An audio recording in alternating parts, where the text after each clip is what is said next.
Hello friends, welcome back to diplomatic Manthan. मेरा नाम है Aman Singh.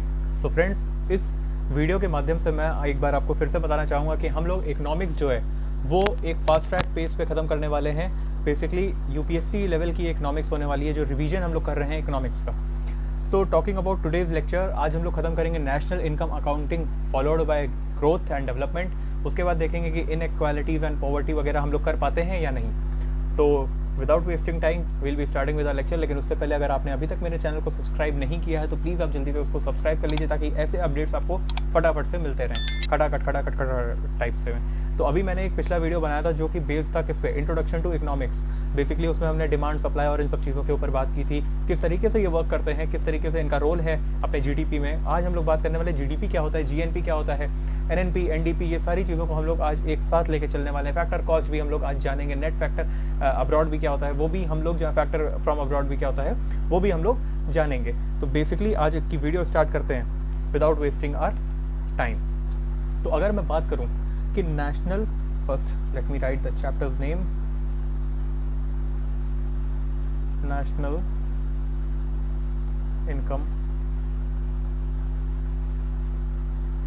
Income accounting.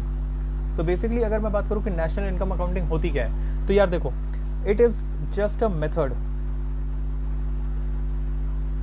Method of measuring, एक सेकेंड, या एनालाइजिंग किस चीज का, इकोनॉमिक एक्टिविटीज का। Definitely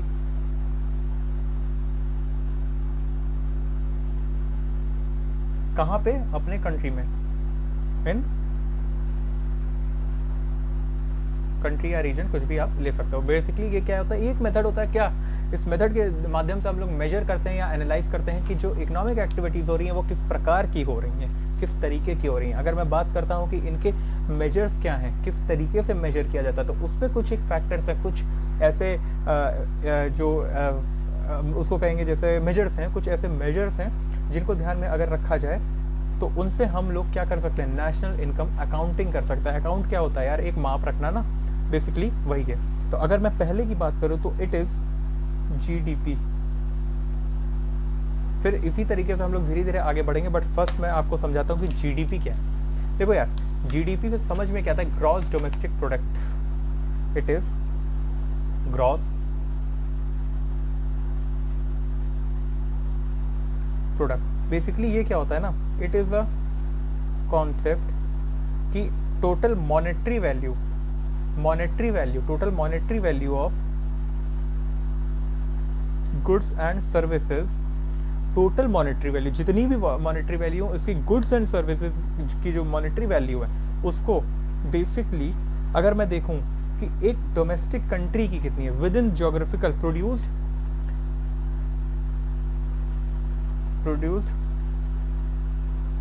with in geography of a country. मतलब समझे इसका मतलब कि आपके इंडिया के अंदर, आपके इंडिया के, भारत के अंदर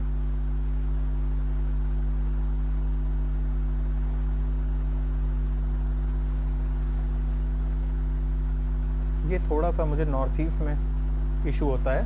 तो बेसिकली आपके इस इंडिया के अंदर, इस ज्योग्राफी के अंदर जो भी प्रोडक्शन हो रहा है, वो जो भी प्रोडक्शन होगा उसको हम लोग क्या कहेंगे, जीडीपी।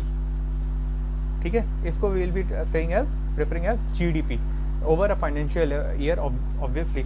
तो इसमें क्या क्या चीज़ें इंक्लूड होती हैं और क्या क्या चीज़ें इंक्लूड नहीं होती हैं, ये हम लोग जानने की कोशिश करते हैं। मैं फटाफट से बस रिवीजन के तौर पे पढ़ा रहा हूँ। देखो ये अगर वीडियो आप, एक सेकंड यार, ये कैमरा आज का एडजस्ट नहीं हो रहा, राइट, अभी आई गेस ठीक होगा।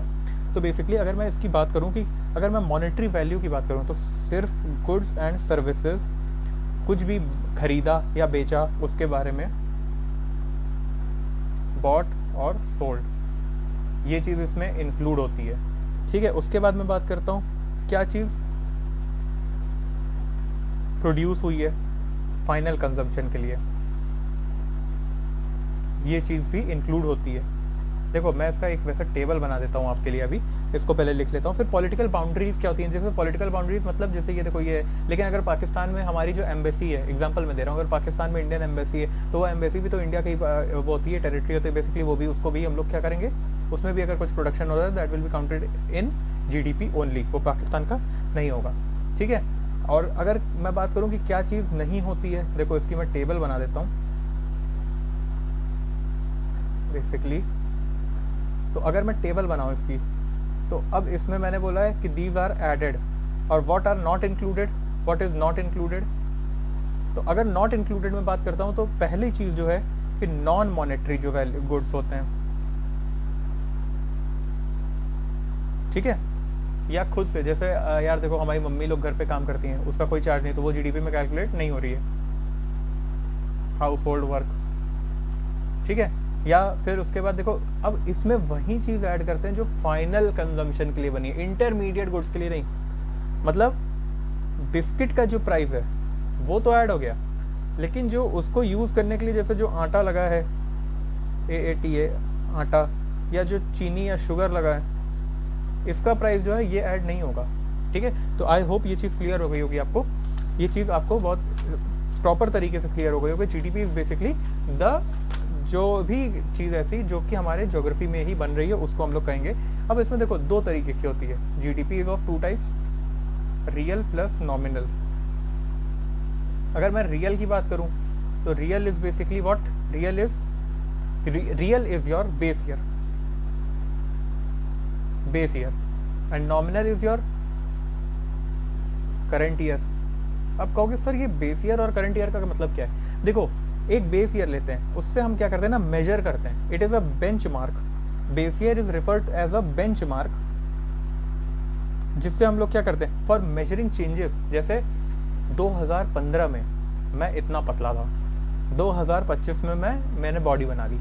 एक बेस ईयर क्या रखा 2015, बेसिकली वही चीज़ होती है कि हम लोग GDP को ढंग से मेजर कर पाए, फॉर मेजरिंग और GDP की क्या चीज़ कैसे किस तरीके की ग्रोथ हो रही है, इन्फ्लेशन किस प्रकार का हो रहा है, इस चीज़ को हम लोग मैनेज करते हैं।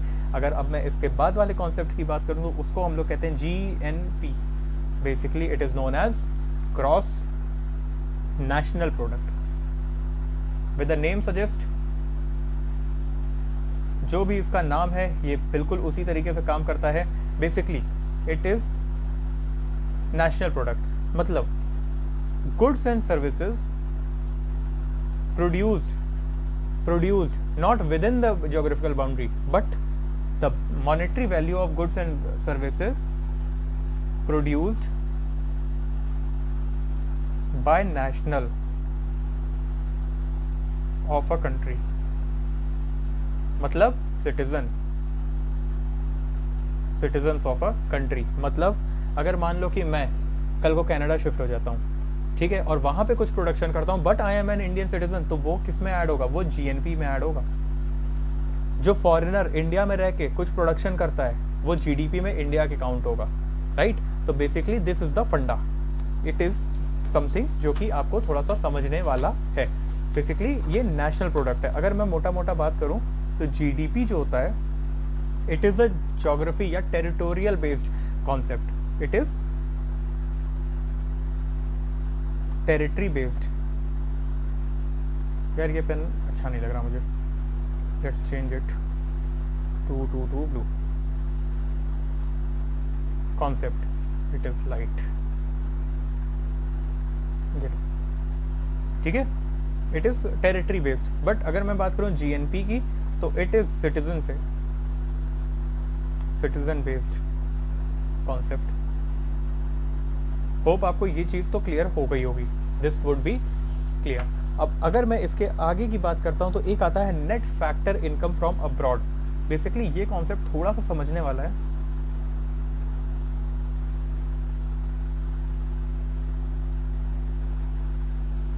अब्रॉड, अब देखो net factor income from abroad होता क्या है।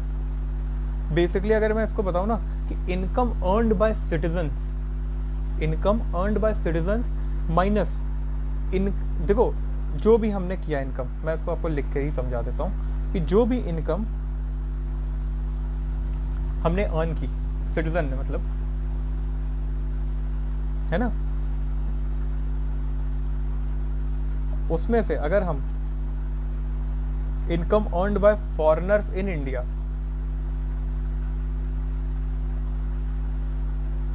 ठीक है, इन इंडिया, तो इसको हम लोग ही कहेंगे net factor income from abroad. मतलब जो भी सिटीजन्स ने फॉरेन में इनकम जनरेट की, उसमें से अगर हम जो भी फॉरेनर्स ने इंडिया में इनकम जनरेट की उसको हम डिफरेंस निकालते हैं, तो हमें क्या मिल जाता है, net factor income from abroad. Basically अगर मैं बात करूं तो जीएनपी जो होता है ना, वो होता है जीडीपी प्लस एनएफआईए। देखो यार, जीएनपी क्या होता है, जीएनपी इज सिटीजन, तो जो इंडिया में रह रहे हैं वो तो प्रोडक्शन जो कर रहे हैं वो बेसिकली जीडीपी में उसमें आ गया, जीएनपी में आ ही गया, राइट, जो इंडिया में रह रहे हैं, और वो टेरिटोरियल बाउंड्री के अंदर भी रह रहे हैं। इसमें से अगर हम लोग जीडीपी में सिर्फ और सिर्फ जो फॉरेनर्स जो यहाँ पे प्रोडक्शन कर रहे हैं उसको ऐड कर देना, तो हमें क्या मिल जाता है, तुरंत हमें मिल जाता है जीएनपी, राइट। तो हमें क्या मिल जाता है, जीएनपी, ठीक है। अब बेसिकली इसकी मैं बात करूं तो ये सारी चीजें हम लोग ने समझ ली, ये एक कॉन्सेप्ट था जो कि हम लोग ने समझा। अब अगर नेक्स्ट कॉन्सेप्ट की मैं बात करता हूं तो next concept is based on depreciation. Depreciation क्या होता है यार, ये वर्ड बहुत सुना होगा आपने कि ये डेप्रिसिएट कर गया,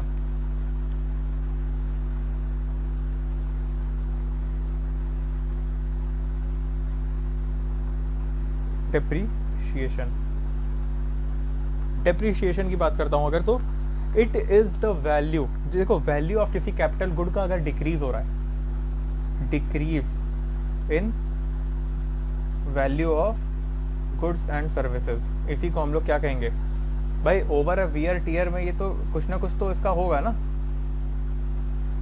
वियर एंड टीयर में ये डेप्रिशिएट करता रहेगा। कोई भी मशीन चलेगी उसको डेप्रिशिएशन तो दिखाएगी ना। देखो आप कोई भी फ़ोन लेते हो, उसकी 2 महीने बाद वो वैल्यू नहीं रह जाती जो नया था तब थी, राइट। तो basically this is the thing. अब अगर हम लोग ने देखो यार बात की थी अभी gross domestic product, gross national product. अब अगर मैं बात करूँ तो what is this gross, what this gross word stands for, तो there is a difference between gross and the other word is net. तो basically will be seeing gross versus net. अब देखो ग्रॉस होता क्या है, ग्रॉस इज समथिंग कि कोई भी वैल्यू, कोई भी टोटल वैल्यू अगर हमने ले ली है, it is total value of goods and services, ठीक है, गुड्स एंड सर्विसेज। अभी मैंने ये आपको बताया, अभी समझना इस चीज को। नेट इज समथिंग, नेट जो होता है ना, नेट समझो क्या होता है, नेट इज समथिंग की total value of goods and services with accounting of depreciation। मतलब इसमें depreciation हम लोग ऐड करते हैं after accounting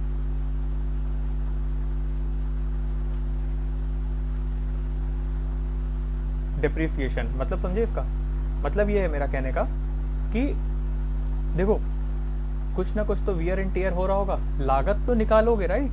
तो उसके बाद जो आपका फाइनल एक्चुअल, वो उसको हम लोग क्या कहते हैं, नेट कहते हैं उसको। तो नेट नेशनल प्रोडक्ट, नेट इस तरीके से हम लोग बात करते हैं। मतलब अगर जीडीपी में से डेप्रिसिएशन अगर हम लोग ने वो कर दिया, ऐड कर दिया, तो सॉरी निकाल दिया, तो हम लोग क्या मिल जाएगा, नेट नेशनल प्रोडक्ट, समझ गए, नेट डोमेस्टिक प्रोडक्ट, राइट।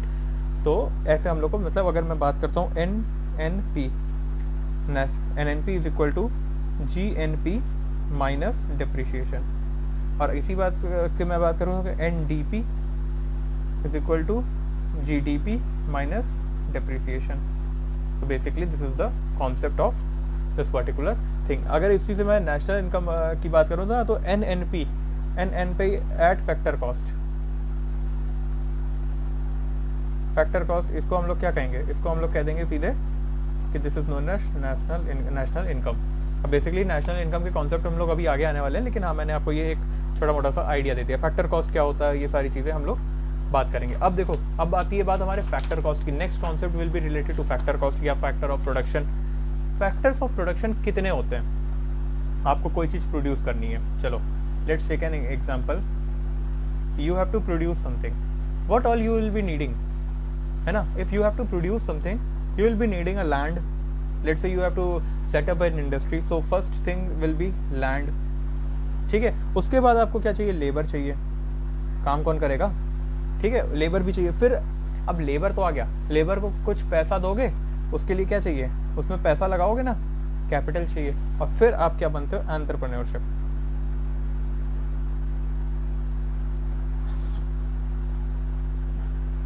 ठीक है, basically this is the thing. ये जो चार है ना, these are your factor of production.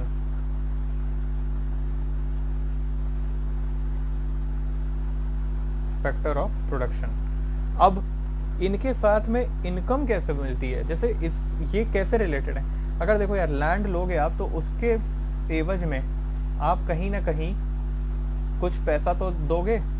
वो पैसा किस तरीके से फॉर्म में दोगे, ये चीज़ हम लोग बात कर लेते हैं. देखो, लैंड अगर लेते हो तो उसका आपको रेंट तो दोगे ही, राइट. लेबर लेते हो तो उसको पैसा तो दोगे, वेजेस तो दोगे ही. कैपिटल यूज किया तो उसका इंटरेस्ट भी है. And entrepreneurship is always related to profit. तो basically these are your factor of production. अगर मैं बात करता हूँ फैक्टर कॉस्ट, इसी को फैक्टर कॉस्ट कहते हैं. इसी को फैक्टर कॉस्ट कहते हैं कि ये इसकी कॉस्ट क्या आ रही है, प्रोडक्शन की कॉस्ट क्या आ रही है. तो बेसिकली इसमें सारी चीज़ें निकाल के जब आप बात करते हो तो this is known as factor cost. If I talk about, if I move further and talk about factor cost and market price, तो basically it is something like, देखो मार्केट प्राइस तो नॉर्मली आपको मिल गया. फैक्टर कॉस्ट जो होता है ना, कि वो टोटल चार जो अभी मैंने पीछे पढ़ाया आपको, ये चारों को, लैंड, लेबर, कैपिटल, एंटरप्रेन्योरशिप, इनकी अगर मैं बात करूं तो it is the total cost of यही चार फैक्टर्स ऑफ प्रोडक्शन. इन्हीं को अगर आप टोटल कर दो तो क्या बन जाएगा आपका फैक्टर कॉस्ट. मार्केट प्राइस तो डेफिनेटली कि जिस चीज पे वो बेचा जाता है, sold in market, at price at which sold in market. ठीक है, तो अगर मैं बात करूं मार्केट प्राइस निकालने का तरीका, मार्केट प्राइस कैसे निकलता है. पहली बात तो फैक्टर कॉस्ट इसमें आ जाएगा, क्योंकि लागत तो निकालोगे ना, फैक्टर कॉस्ट आ गया. इसमें से टैक्सेस भी तो लगाती है गवर्नमेंट, तो इनडायरेक्ट टैक्स, जैसे जीडीपी माइनस सब्सिडीज मान लो दे दिया. जैसे सोलर लगाने के लिए उसका टैक्स भी लगा है, लेकिन सोलर लगाने के लिए सब्सिडी भी मिलती है ना. तो इस तरीके से हम लोग क्या निकालते हैं, मार्केट प्राइस घट के सोलर का कुछ अलग ही हो जाता है. तो basically these are your some concept जो कि मार्केट प्राइस और फैक्टर कॉस्ट से आपके रिलेटेड था.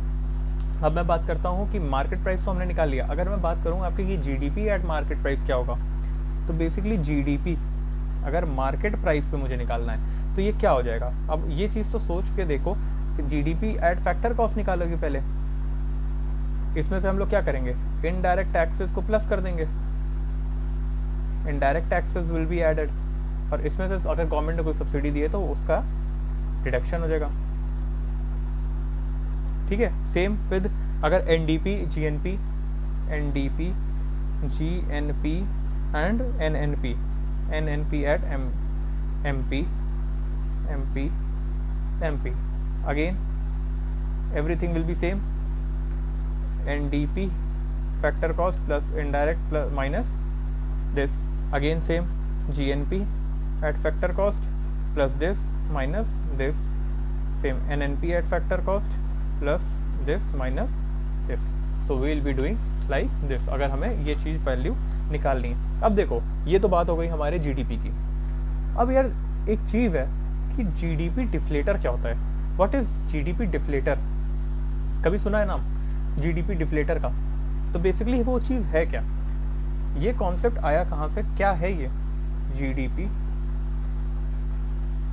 डिफ्लेटर. जीडीपी डिफ्लेटर अगर मैं इसकी बात करूँ ना, तो it is nothing but nominal GDP upon real GDP. Basically ये क्या है, nominal GDP upon real GDP, sorry, GDP into 100 अगर ये चीज़ हम बात करते हैं तो बेसिकली हमारा क्या निकल जाता है, जीडीपी डिफ्लेटर। और इसका यूज़ क्या है, अगर मैं यूज़ की बात करूँ तो ये इन्फ्लेशन को मेजर करता है कि कितना इन्फ्लेशन आया। 2015 में बॉडी ऐसी थी, 2025 में ऐसी हो गई, तो basically this is the change. और उसको मेजर कैसे किया, तो अगर हम इसको बात करते हैं जीडीपी के तहत, तो नॉमिनल जीडीपी मैंने अभी बताया था, what is nominal GDP, it is at current year और it is at base year. Hope आपको ये चीज़ें भी क्लियर हो गई होंगी, जीडीपी डिफ्लेटर का भी कॉन्सेप्ट आपको क्लियर हो गया होगा।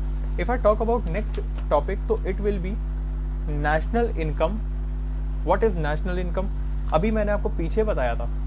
नेशनल इनकम अगर मैं बात करूं तो मैंने आपको बताया था जब हम बात कर रहे थे, okay we have been deviated. देखो यहाँ पे हम लोग ने कहीं पे बात की थी नेशनल इनकम की, so this was national income. देखो ठीक है, एनएनपी अगर फैक्टर कॉस्ट पे है तो उसको हम लोग क्या कहेंगे, उसको हम लोग कहेंगे national income. Basically it will be known as national income. तो अगर हम बात करते हैं नेशनल इनकम की, basically it is something like, it is a total income earned by the citizens of a country. जितनी भी इनकम है, इट इज टोटल इनकम किससे, सिटीजंस ऑफ अ कंट्री। तभी तो मैंने कहा था कि जब उसको एफसी पे लगा दोगे, फैक्टर कॉस्ट पे लगा दो, तो वो क्या बन जाएगा, नेशनल इनकम बन जाएगा। ठीक है, it is calculated as net national income, right. It is calculated at net national income. अब इसमें देखो बेसिकली नेशनल इनकम का फॉर्मूला मैंने आपको पहले ही बता दिया था, NNP at factor cost minus depreciation will be known as national income. तो ये फॉर्मूला आपको थोड़ा सा याद होना चाहिए, इसकी वजह से डेफिनेशन बनाना इजी हो जाता है। ठीक है, बेसिकली अगर रियल की बात करूँ तो it is at base price and national income at, अगर मैं रियल नेशनल इनकम की बात करूँ तो it is at base price, N I at national income at base price. Nominal की बात करूँ तो इट इज़ एट करेंट। ठीक है, ये एक छोटा सा कॉन्सेप्ट था। इसको देखो समझाने को तो बहुत लंबे तरीके से समझा सकता हूँ, लेकिन ये रिवीजन वीडियो है यार, इसको मैं ज़्यादा लंबा खींच नहीं सकता हूँ। ठीक है, basically it is a revision, क्योंकि अगर आपने को कुछ नहीं आता है ना और इसको भी पढ़ के चले जाता हो तो आपके कॉन्सेप्ट तो ज़रूर क्लियर हो जाएंगे। आप अगर थोड़ा अच्छा कैलकुलेशन लेके चलते हो ना तो आप निकाल भी सकते हो प्रीलिम्स। ठीक है, और definitely it will be helping you, निकाल सकते ही क्या निकल जाएगा। पर कैपिटा इनकम, और बेसिकली देखो यार मैं अपने नोट से ही पढ़ा रहा हूँ तुम्हें, जो मैंने बनाए थे, तो basically they are very helpful. और चलो पर कैपिटा इनकम, अब ये क्या होता है, this is nothing but national income upon total population. ठीक है,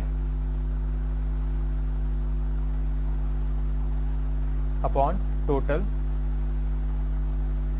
पॉपुलेशन, मतलब समझे कि जैसे जीएनपी है ना, GNP minus depreciation upon total population of a country, ये हमारा क्या आ जाता है, पर कैपिटा इनकम। इसको हम लोग कहते ही यही है। ठीक है, इसको हम लोग, ये एफसी होगा सॉरी।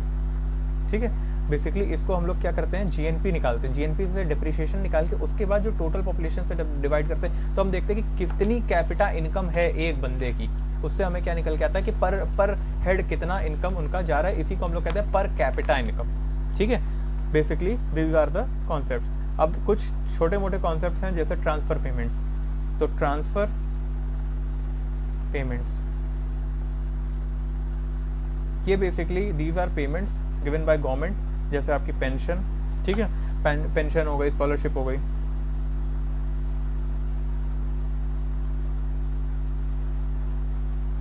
ये बेसिकली ये सब होते हैं। ठीक है, these are payments made by government, किसी भी इंडिविजुअल को दे सकते हैं ये। अगर मैं इस पर बात करूँ तो इंडिविजुअल या किसी भी अनदर एंटिटी को ये लोग दे सकते हैं। ठीक है, किसी भी अनदर एंटिटी को दे सकते हैं और इसके लिए उनको कुछ चाहिए नहीं, उसके तहत इनको कुछ नहीं चाहिए कि नहीं हमको कुछ दो, ऐसा कुछ नहीं है। तो आपका बस आपको ये देते हैं, गवर्नमेंट देती है। ठीक है, if I talk about next thing तो इट इज़ पर्सनल इनकम। अब देखो अभी एक हम लोग ने पढ़ा नेशनल इनकम, अब एक होता है पर्सनल इनकम। नेशनल इनकम तो पूरे नेशन की इनकम हो गई। What is personal income?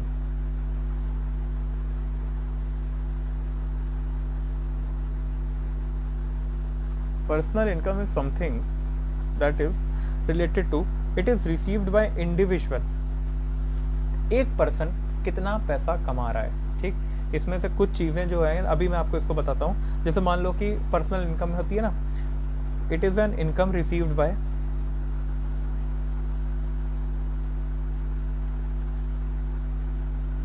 Individual.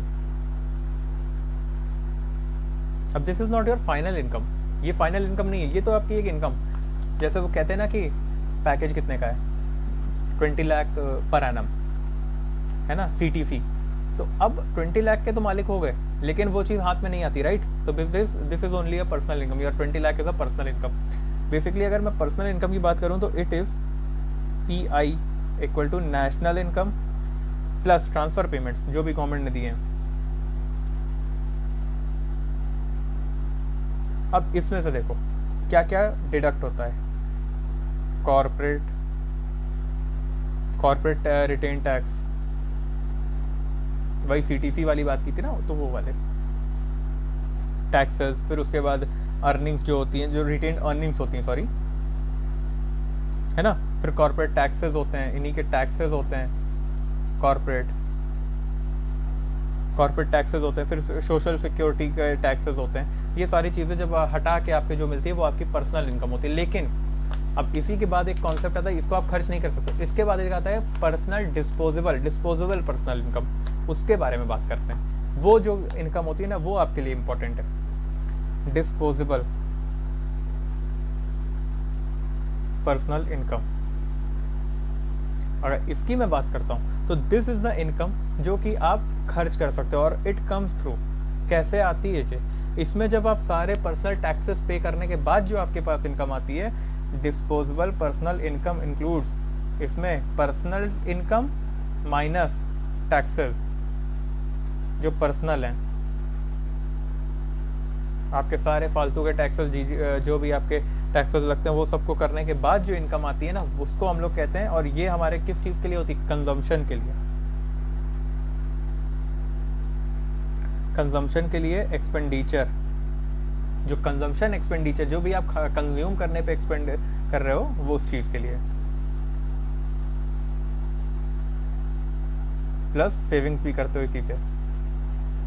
These are your पर ये डिस्पोजेबल पर्सनल इनकम, है ना। ये एक्चुअली में आपके हाथ में आती है कि हाँ दिस इज द इनकम जो आपके हाथ में एक्चुअल में आएगी।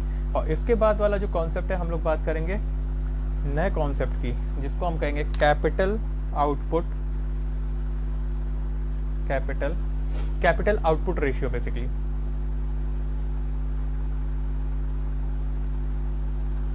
Output ratio. अब देखो, इसका कहने का मतलब ये है कि एक यूनिट को प्रोड्यूस करने के लिए कितना पैसा लग रहा है, कितना कॉस्ट आ रहा है। Cost for producing 1 unit of good, example this is a watch, इसको प्रोड्यूस करने के लिए कितनी लागत आ रही है, that is known as capital output ratio. अगर मतलब for producing 1 unit only, for producing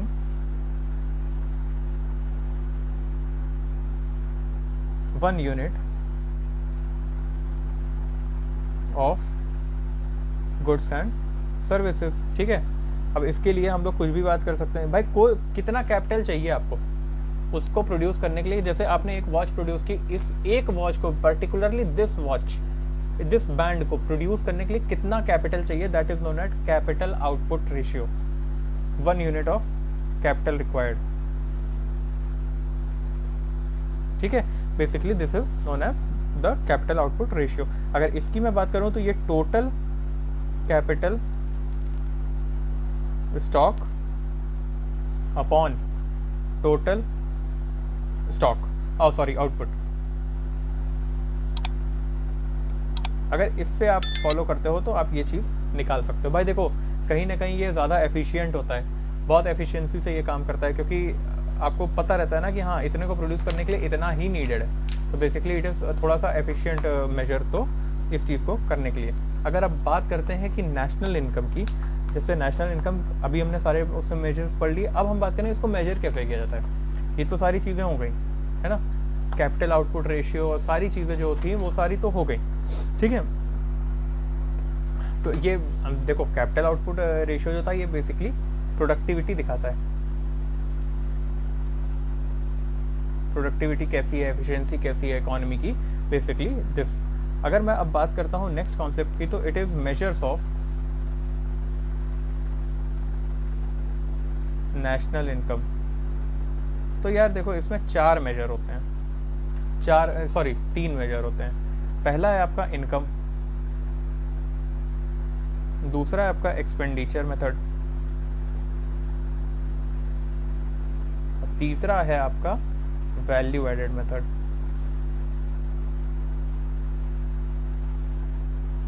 तो बेसिकली अगर इन तीनों की बात करूं, देखो यार नेशनल इनकम की क्या बात करूं मैं, इनकम में तो कितने 4 जो फैक्टर ऑफ प्रोडक्शन होते हैं उन चारों को ऐड कर दो, और आप रेंट वगैरह जो भी है, वेजेस वगैरह, इन सबको ऐड कर दो ना, तो आपको निकल आएगा। मतलब रेंट प्लस वेजेस प्लस आपका इंटरेस्ट एंड प्लस प्रॉफिट। अगर ये आपने ऐड कर दिया तो ये निकल आया।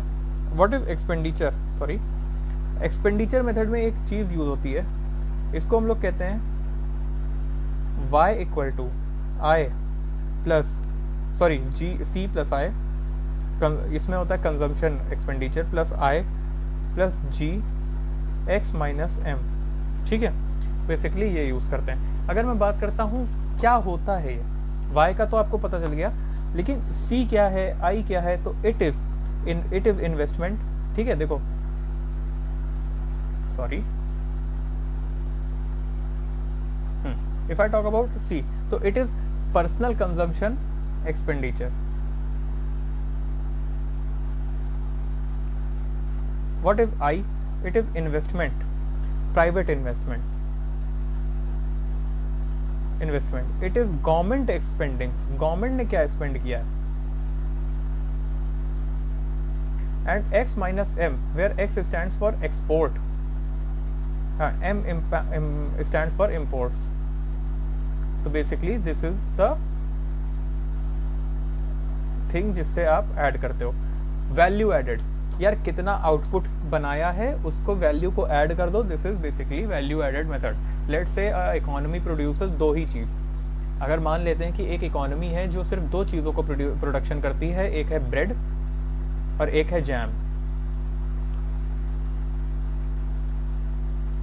ब्रेड और जैम का, मान लो कि जो ब्रेड की, मैं आपको ऐसे समझाता हूँ, economy produces 2 things, that is bread and a jam. ठीक है, ये 2 चीज ही प्रोडक्शन करता है। अब क्या होता है कि ब्रेड को जो इसकी बेचता है, सेलिंग प्राइस है इसकी 5 रुपीज पर पीस। ठीक है, और ये जैम है 300 रुपीज पर जार। ठीक, क्लियर है। इसको बनाने की जो लागत आती है इसकी, अगर मैं इसको बात करूं कि इसकी कॉस्ट जो आती है, फैक्टर कॉस्ट इसकी मैं निकालूं तो ये 2 रुपए आता है सिर्फ पर पीस, ₹2 पर पीस, है ना। और इसकी जो आती है वो आती है लेट्स से कि 150 रुपीज पर जार, ये आती है इसकी फैक्टर कॉस्ट। ठीक है, ये चीज़ हो गया। अगर मैं अब बात करता हूँ कि इसने 1000 ब्रेड जो थी वो बेच दी, सेल कर दी, 1000 पीस इसने सेल किए, तो इसने कितने रुपए के बनाए, 5000, राइट। और अगर इसने 100 जार्स बेच दिए तो 300 के हिसाब से 30,000, 300 जार इसने सेल किए, कितने, 30,000। लेकिन अगर मैं देखूं कि यहाँ पे एक फैक्टर कॉस्ट भी तो है, फैक्टर कॉस्ट को भी तो डिडक्ट करना जरूरी है, राइट। अगर मैं फैक्टर कॉस्ट को डिडक्ट करता हूं तो भाई कितना, देखो 5000, अब ये 2 रुपए के हिसाब से कितनी बेची थी, तो 2 इंटू 1000 कितना हो गया, 2000 रुपए। तो इसकी ये क्या हो गई, ये फैक्टर, इसकी लागत आ गई, फैक्टर कॉस्ट बन गई इसकी। और इसमें इसकी फैक्टर कॉस्ट कितना बना, कितना था, 150 रुपीज इंटू 100, 15,000, बेसिकली ये बन गया। अगर मैं इसके आगे बात करता हूँ तो ये डिडक्ट करने के बाद इन्होंने प्रॉफिट कमाया कितना, 3000 रुपीज़ का, जो इनके पास बचा, और इन्होंने प्रॉफिट कितना कमाया, 15,000 रुपये का। तो ये जो 15,000 प्लस 3,000 है ना, this is your what, value added method का 18,000 रुपये इन्होंने ऐड किया। ये जो ऐड किया ना, इस इज वैल्यू मेथड से इस तरीके से हम लोग निकालते हैं। होप आपको ये चीज़ अब समझ में आ गई होगी कि कैसे ये वर्क करता है, किस तरीके से ये वर्क करता है, right. Basically value added method इसी चीज़ को कहते हैं। अगर मैं बात करता हूँ इसके आगे, तो हम लोग बात करेंगे पोटेंशियल जीडीपी की। अब जीडीपी में ना, पोटेंशियल जीडीपी उसका नाम ही बता रहा है यार, इसका नाम ही बता रहा है कि ये चीज़ क्या है। देखो, जब ना एक जीडीपी, एक कंट्री की जो जीडीपी है वो अपना फुलेस्ट, फाइनेस्ट, अपना फुलेस्ट पोटेंशियल लगा देती है किसी चीज़ को प्रोड्यूस करने में, और तब जो जीडीपी बनती है उसको हम लोग क्या कहते हैं, पोटेंशियल जीडीपी, ठीक है। When all the factors are producing, all the factor of working at its fullest, all factors, या आप लिख लो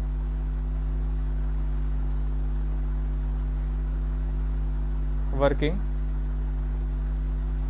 टू इट्स फुलेस्ट, सारी चीज़ों का एकदम एफिशिएंसी से वर्क कर रहे हैं। तो basically these are the things. आगे बात करने की अगर हम देखें तो फिर फैक्टर दैट इनहिबिट्स, भाई ऐसे कौन से फैक्टर्स हैं जिससे हम पोटेंशियल जीडीपी नहीं बना पा रहे हैं। अब ये फैक्टर्स लिख लो,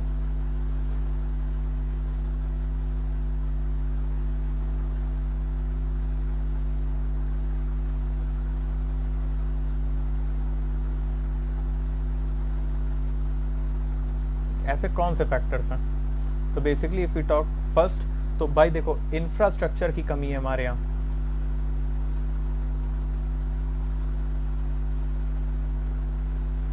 इंफ्रास्ट्रक्चर की कमी है। फिर इफ आई टॉक अबाउट, तो स्किल गैप्स भी काफ़ी ज़्यादा हैं। देखा जाए तो अभी जैसे आप एआई वगैरह देख सकते हो, बहुत लोगों को अभी एआई को ढंग से चलाना नहीं आया है, तो बेसिकली स्किल गैप्स भी हैं। फिर रेगुलेटरी बर्डन है यार, रेगुलेटरी बर्डन भी है।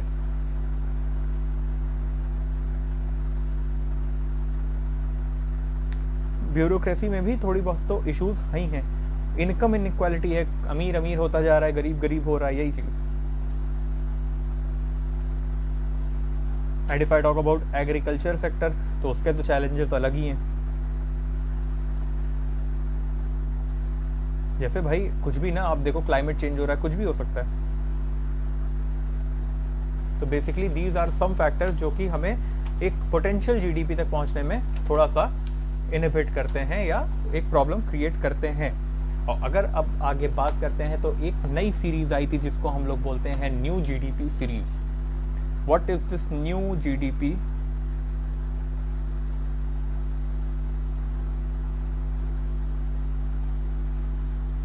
बेसिकली 2015 में इसको अडॉप्ट किया गया था। 2015 में इसको अडॉप्ट किया गया था। And also the thing was कि बेस ईयर अडॉप्ट करके किया क्या हमने, जो हमारा बेस ईयर था ना, बेस ईयर पहले क्या था, अर्लियर क्या था, 2004, 204 नहीं भाई, 2004-5, ये हमारा क्या था, बेस ईयर। ठीक है, हमने इसको चेंज करके अब क्या किया है, नाउ हमने इसको कर दिया है 2011-12। ठीक है, अब एक और चेंजेस इसमें हम लोग लेके आए थे, हमने इसको मार्केट प्राइस से हटा के फैक्टर कॉस्ट पे करना शुरू कर दिया। मार्केट प्राइस से हटा के फैक्टर कॉस्ट हमने इसको करना चल दिया। ठीक है, basically it was adopted on this, ये इसका बेस ईयर हमने चेंज कर दिया था। अब अगर मैं आगे बात करता हूं तो कौन से ऑर्गेनाइजेशंस हैं जो इन सब चीज़ों को मैनेज करता है, तो it is CSO। CSO, okay, central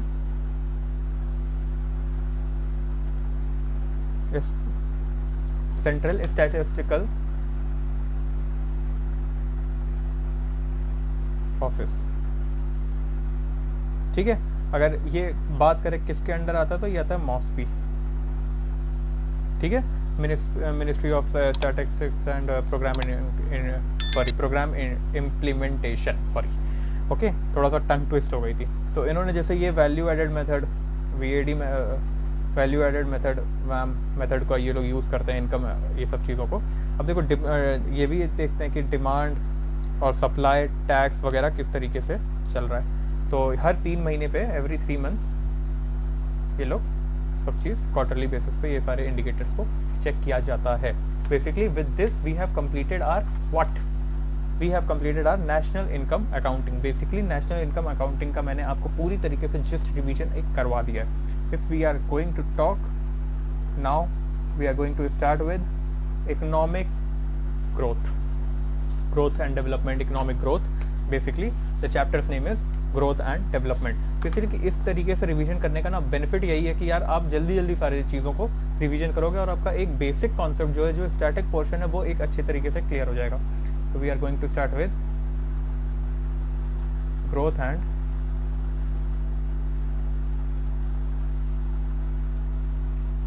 development. Basically, if I talk about growth and development, what is growth and what is development? There is a difference between growth and development, and what is the difference we are going to talk in this video. Basically the growth is ना, जैसे growth की अगर मैं बात करता हूँ तो एक production of goods and services बढ़ गया, it is just normal thing कि एक चीज़ है, आपने ग्रोथ किया, आपने सुना होगा कि ये डेवलप हो गया और ये ग्रोथ हुई। तो what is the difference between growth and development, यही मैं आपको बात करने वाला हूँ, इसी चीज़ से हम लोग बात करने वाले हैं, ठीक है। तो बेसिकली ग्रोथ और डेवलपमेंट के बीच में जो एक छोटा सा माइनर कॉन्सेप्ट है ना, माइनर कॉन्सेप्ट डिफरेंस है कि एक ब्रॉडर टर्म है और एक नॉर्मल टर्म है। आपने पैसा सब कुछ कमा लिया, सब कुछ कर लिया, it is your growth, but आपका स्टैंडर्ड ऑफ लिविंग ही नहीं बढ़ा, तो आप डेवलप नहीं हुए। Basically the thing is this only, right, sorry. तो basically the it is growth is increase in production, like goods production of goods and services. And what is development? It is broader concept based on standard of living का बढ़ना। ये सारी चीज़ों का, आपकी education कैसी हो रही है, what is your living style, everything it depends upon your development only, right. तो इस चीज़ के कुछ इम्पैक्ट्स भी हैं, है ना, उसको हम लोग अभी बाद में देखेंगे। लेकिन अभी पहले हम लोग जो स्टार्ट करेंगे वो हम लोग स्टार्ट करेंगे मेजर कैसे होते हैं ये हम लोग अभी पढ़ के आ रहे हैं। GNP एंड GDP के तहत मेजर किए जाते हैं। Basically they are measured through GNP and GDP। Basically the thing is कि अब इसके कुछ फैक्टर्स हैं, राइट, इसके कुछ तो फैक्टर्स हैं जो हम लोग आगे पढ़ेंगे। इकोनॉमिक ग्रोथ में कौन से फैक्टर्स इन्वॉल्व होते हैं? Factors in economic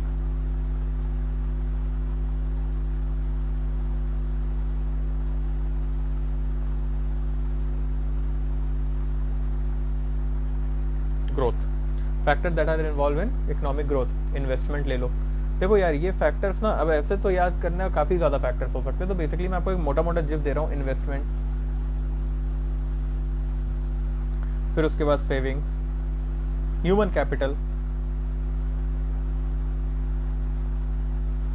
then again goes with infrastructure. इसी तरीके से ये सारी चीज़ें, नेचुरल रिसोर्सेज एंड ऑल, सब कुछ आपका एक इकोनॉमिक ग्रोथ में तो अच्छा खासा वो देता ही है, ठीक है। अब I am going to start with the main concepts जिसको हम लोग कहेंगे जॉबलेस ग्रोथ। जॉबलेस ग्रोथ क्या होती है? इट इज़ नथिंग बट कि आपके ग्रोथ तो हो रही है। जॉबलेस ग्रोथ मतलब आपके यहाँ प्रोडक्शन तो हो रहा है, ग्रोथ तो हो रही है, प्रोडक्शन तो कर रहे हैं हम लोग, ठीक है,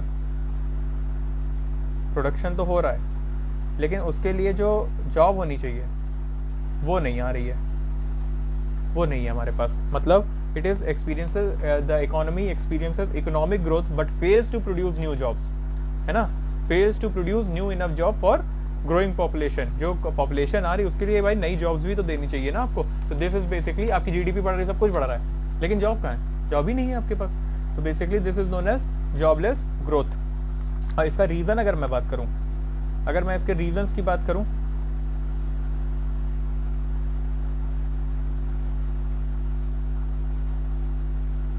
तो देखो अब वही चीज़, टेक्नोलॉजिकल एडवांसमेंट, स्किल मिसमैच,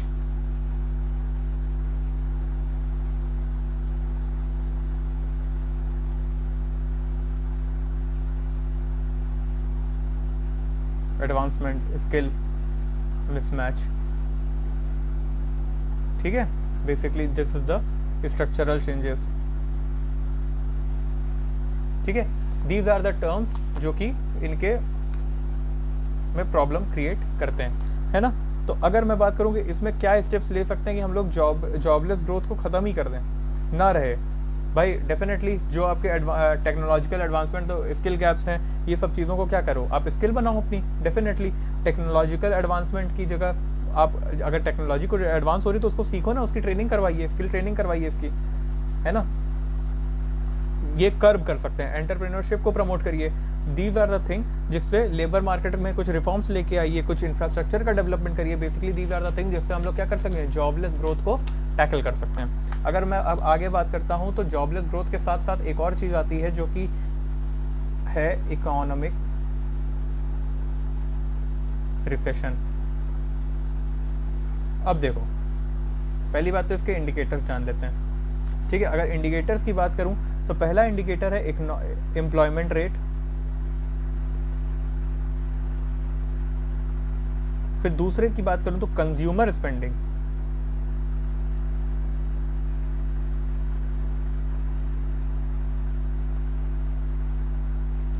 उसके बाद बिजनेसेस इन्वेस्टमेंट,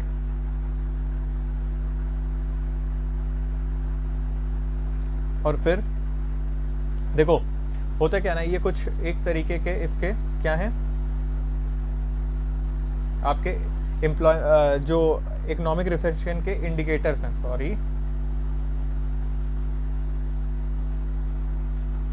अच्छा ये बताओ रिसेशन बताते कैसे हैं। मान लो कि क्या हुआ ना कि जीडीपी नीचे जा रही है, 3 महीने तक जीडीपी नीचे गई, ठीक। उसके बाद 3 महीने फिर और नीचे चली गई, तो इसको हम लोग क्या कहते हैं, अगर 2 क्वार्टर तक नीचे चली गई तो फिर it is termed as recession, right. तो it is known as recession. अब इसको रिसेशन को कर्व करने के लिए हम लोग क्या कर सकते हैं भाई, देखो फिस्कल स्टिमुलस ले आ सकते हैं, है ना। फिस्कल स्टिमुलस क्या होता है, किसी को fiscal stimulus is basically government spending को बढ़ा सकते हैं बाय स्पेंडिंग, या तो टैक्स को कम कर सकते हैं। फिर इसके बाद अगर मैं बात करूँ तो मॉनेटरी पॉलिसीज कर सकते हैं, टैक्स कट्स कर सकते हैं जो अभी मैंने आपको बताया। फिर support for small businesses,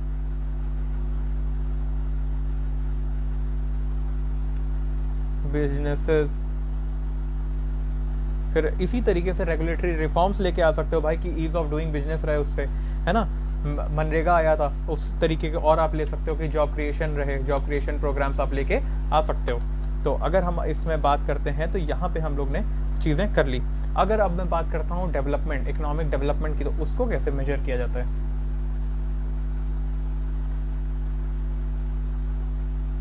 economic development को जो मेजर करने का तरीका होता है ना, वो बड़ा अच्छा है। अब देखो इकोनॉमिक डेवलपमेंट, क्योंकि यार देखो ये ना एक क्वालिटेटिव वो है, एस्पेक्ट है, क्वालिटेटिव कॉन्सेप्ट है। क्वालिटेटिव मतलब क्वालिटी से। तो बेसिकली इसमें हम लोग क्या क्या देखते हैं, इसमें हम लोग देखते हैं will be seeing HDI, human development index, कि कितना डेवलप हो रहा है। अब इसके 3 डायमेंशंस होते हैं। वो 3 डायमेंशंस क्या होते हैं, वो 3 डायमेंशंस क्या होते हैं। अगर वो 3 डायमेंशंस की बात करूं तो एक होता है हेल्थ, है ना, एक होता है एजुकेशन, और एक होता है स्टैंडर्ड ऑफ लिविंग, ठीक है। हेल्थ की अगर बात करते हैं तो हेल्थ में क्या चीज़ आती है ना, कि कितना एक्सपेक्टेड है कि वो जिएगा, है ना, लाइफ एक्सपेक्टेड कितनी है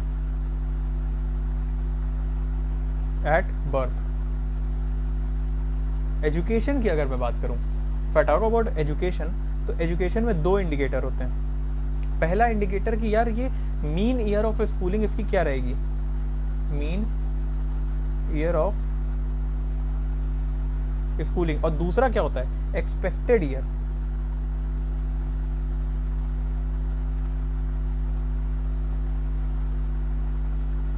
इसका देखो मीन ईयर का मतलब क्या होता है ना, कि मीन ईयर मीन्स कि how many years of school, how many years of schooling an average individual has done, मतलब कितना एवरेज इंडिविजुअल ने कितने साल की स्कूलिंग की है, ठीक है।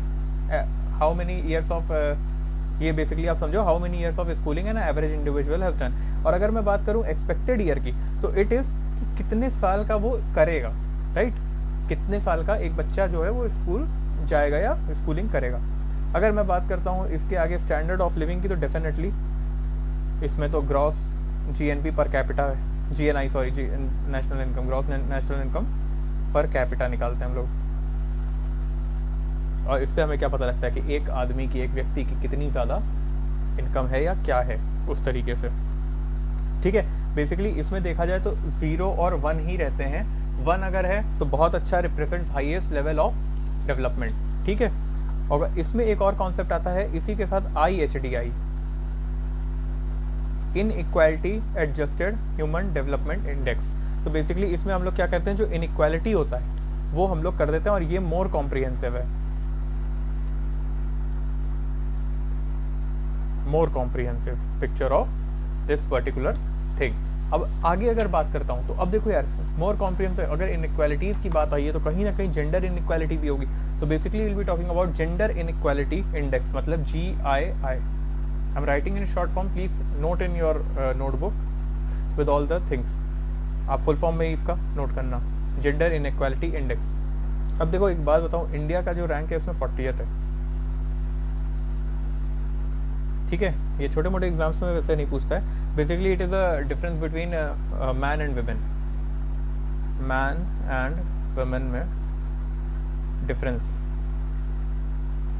देखो सेम अमाउंट, सेम वर्क के लिए जो आदमी होते हैं उनको ज़्यादा पैसे मिलते हैं, और वही लेडीज़ जो होती हैं उनको उसी कम पैसे मिलते हैं, राइट, सेम वर्क में। तो इनकी हम लोग कैसे मेजर करते हैं, रिप्रोडक्टिव हेल्थ से।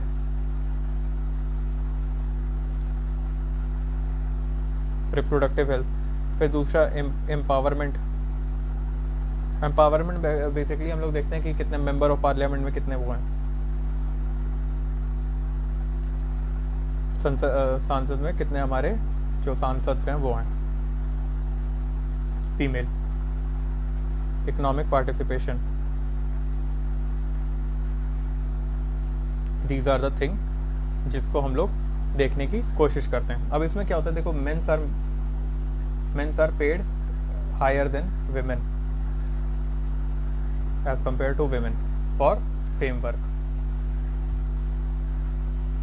बेसिकली ये इसका कॉन्सेप्ट है कि जेंडर इनइक्वालिटी जो होती है वो इसी तरीके से काम करती है। अगर मैं बात करूँ कुछ चैलेंजेस हैं किस चीज़ के, इकोनॉमिक डेवलपमेंट के, ED के, मैं शॉर्ट फॉर्म में ही लिख रहा हूँ। तो उस चैलेंजेस की हम लोग अगर बात करें तो वो है सबसे पहला पॉवर्टी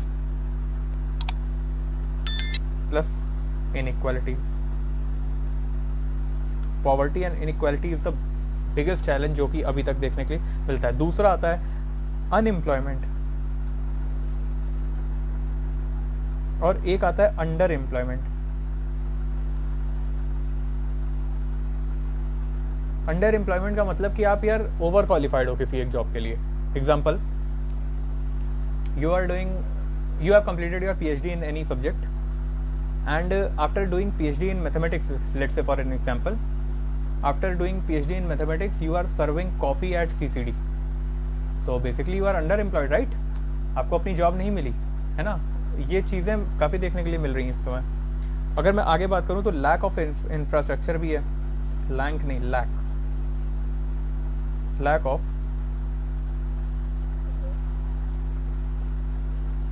इंफ्रास्ट्रक्चर, ये एडेड है इसी में, ठीक है।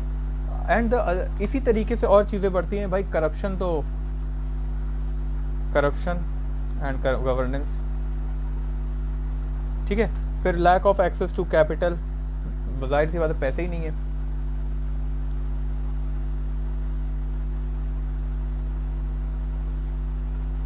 कैपिटल, क्रेडिट और इन सब चीज़ों पे पैसे ही नहीं है तो हम करेंगे क्या, राइट।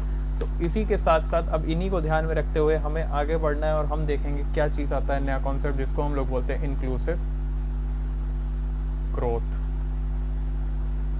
यार इंक्लूसिव ग्रोथ क्या होती है? देखो देखो यार, मेरा कोई मोटिव नहीं है ये वीडियोस लंबी करने का, राइट, लेकिन मैं ना चाहता हूँ कि मैं तुम्हें एक एक डेढ़ दो दो घंटे की वीडियोस में पूरी तरीके से कॉन्सेप्ट्स क्लियर करा दूँ। तो बेसिकली द थिंग इज़ कि मेरा मोटिव ही यही है कि जितने जल्दी हो सके ना ये इकोनॉमिक्स ख़त्म करे, ताकि आगे, क्योंकि अब देखो यार एग्ज़ाम को मुश्किल से 1.5 से 2 महीने बचे हैं, राइट, और मतलब 2 महीने तो नहीं बचे, 1.5 महीने ही बचे, 10 दिन तो इधर निकल ही गए।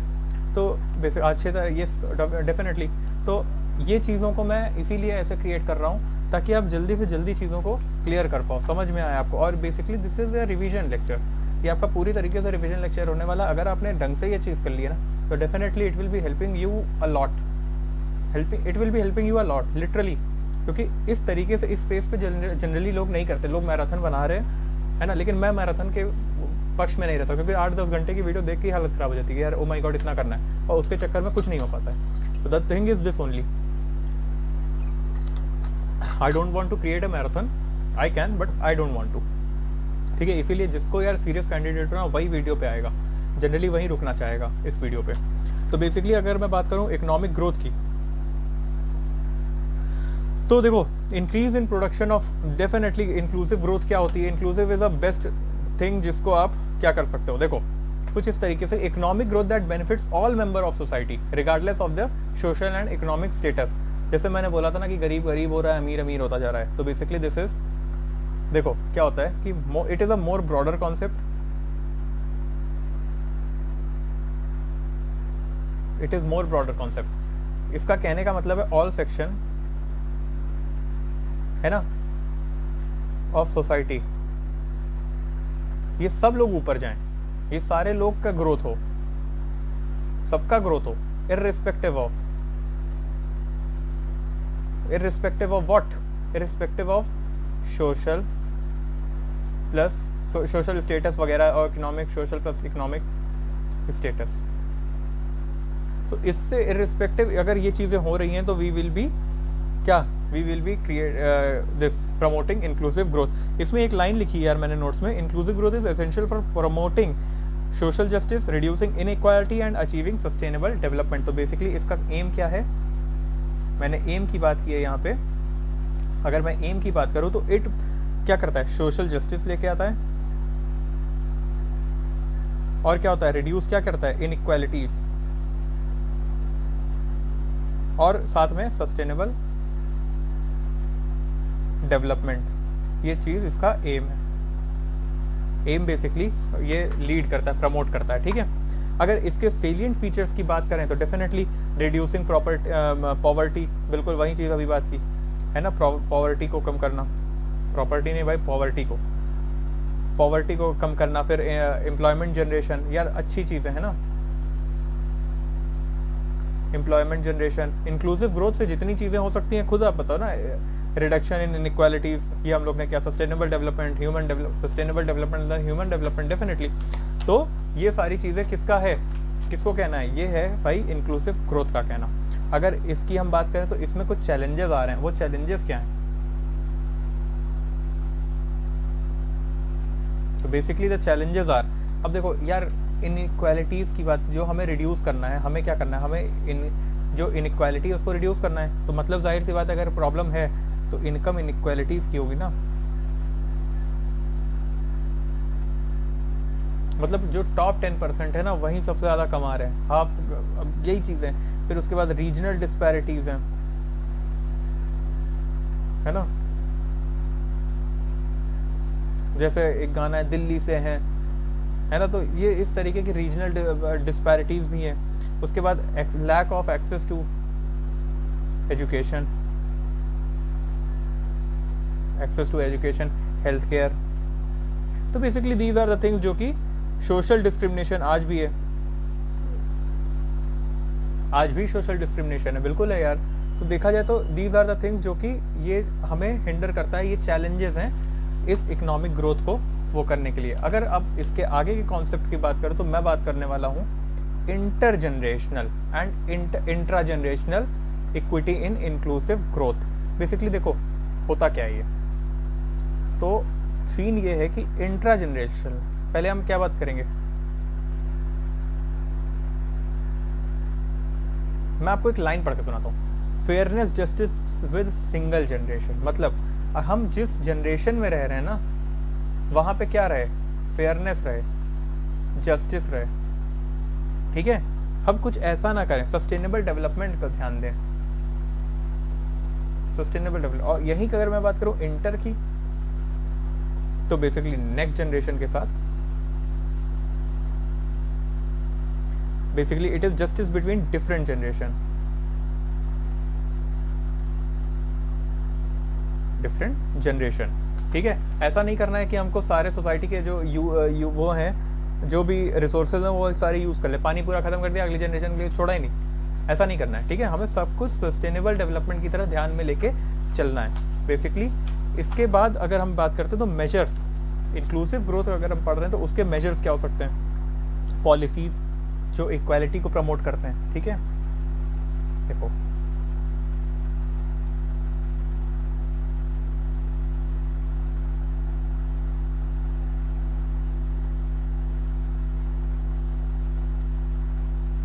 अगर मैं इसकी बात करूं तो इट इज़ पॉलिसीज किसको जो प्रमोट करते हैं, सोशल जस्टिस या इक्वालिटी को प्रमोट करते हैं, है ना। इसके बाद अगर मैं बात करता हूं इन्वेस्टमेंट इन ह्यूमन कैपिटल, भाई आप लगाइए थोड़ा पैसा, अपस्किलिंग करिए, समझ रहे हो। इन्वेस्टमेंट इन किसके ऊपर, ह्यूमन कैपिटल, इनके ऊपर आप थोड़ा, आपको इन्वेस्टमेंट करना पड़ेगा, अपस्किल वगैरह करवाइए इनको, कुछ ट्रेनिंग वगैरह दीजिए, अगर खाली जैसे बोलते नहीं खाली दिमाग शैतान का कान। फिर उसके बाद सपोर्ट SMEs, जो स्मॉल मीडियम जो है इंटरप्राइजेज, उनको आप सपोर्ट करिए, ठीक है, फाइनेंसेस दीजिए इनको। उसके बाद आप सोशल प्रोटेक्शन दे सकते हो, सोशल प्रोटेक्शन दे सकते हो, स्टेक होल्डर एंगेजमेंट कर सकते हो। तो basically these are things, access to finance हो जाए, लोगों को पैसा आराम से मिल जाए, पैसा मिलेगा तभी तो लोग क्या करेंगे, तभी तो लोग अपना वही धंधा खोल पाएंगे। तो दीज आर सम मेजर्स जिससे हम लोग क्या कर सकते हैं, चीज़ों को मैनेज कर सकते हैं, और चीज़ों को देखा जाए तो सारी चीज़ें सही से की जा सकती हैं। तो with this we have completed our today's topic, जिसको हम लोग बोलते हैं national income accounting and growth and development. Basically growth and development and national income accounting का मैंने आपको पूरा जिस्ट क्लियर कर दिया है। इसमें ऐसा कुछ नहीं है जो आपको फिर से करना है, बस revise revise and revise. Hope आपको ये सारे कॉन्सेप्ट समझ में आए होंगे। I will be coming with new lecture tomorrow. और प्लीज़ अगर आपने ये चीज़ सब्सक्राइब नहीं किया है चैनल को, तो please subscribe and hit the bell icon, जिससे आपको ये अपडेट्स मिलते रहें। After economics we will be starting with our new topic, जिसको हम लोग देखेंगे जल्दी ही कि हम किस चीज़ से स्टार्ट करते हैं। आई विल बी स्टार्टिंग, उसके बाद नया सब्जेक्ट उठाएंगे। फिर इसी तरीके से हम लोग प्रीलिम्स के पहले ट्राई करेंगे कि सारा का सारा जितना भी है, जितने भी आपके यूपीएससी से रिलेटेड सब्जेक्ट हैं, उन सबको ओवर कर दें। I will be ending this video hair.